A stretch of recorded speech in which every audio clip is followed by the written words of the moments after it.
Hueco Tanks is a state park in far west Texas in El Paso County. Hueco Tanks is one of the best places in North America to boulder, and certainly the best place in Texas.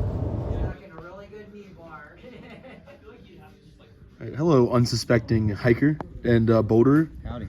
How are you enjoying your time here? What have you liked about this place? We're at Hueco Tanks State Park, famous for its bouldering. Man, I love it. It's been cool. It's cool to be at the place where, you know, the scaling for climbing was invented.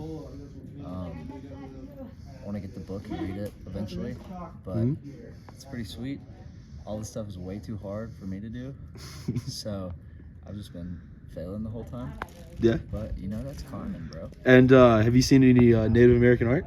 Yeah, we just passed some just a second ago. That's the only site we've seen so far. Haven't seen any artifacts either.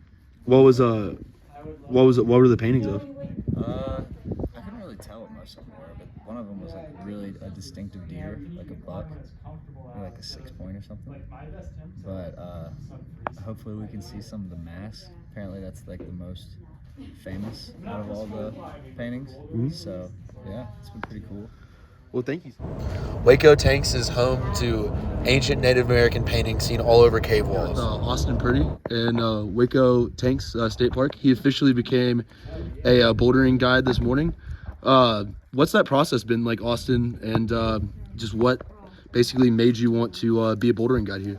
Yeah, so I guess for why I wanted to do it, I've been climbing in Hueco for many years, since I was a teenager. It's one of the first places I started climbing growing up in East Texas. There's not a lot of rock around, so this was one of the closest places, and I love it here. I think it's the best climbing in the country, and I want to keep climbing here for the rest of my life. So that was kind of what motivated me to become a guide, is just to be able to continue to access this place. That's awesome.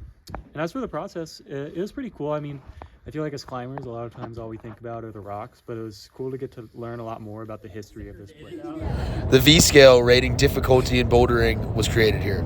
Thomas Little, local climber. Can you tell me about what the V-scale is and what that means to climbing? Yeah, the V-scale was invented here in Hueco Tanks. It's a way to measure how hard the climb is. So it goes from V0, which is for beginners, first few years, that's the easiest, all the way up to V17 is the hardest one that's being climbed right now.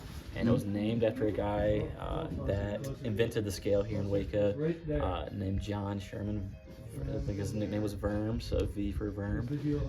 And there are different routes around Hueco that are V1, V2, V3, the standard for those grades. So Boulderers from all over the world love coming here to the West Texas climbing spot. Good, man, good. Yeah. Now pull on the heel. Pull. He turns it out. Yes. There you go. Come on. Hueco Tanks is a beautiful place, and I'm so glad that Texas has a place to enjoy bouldering and ancient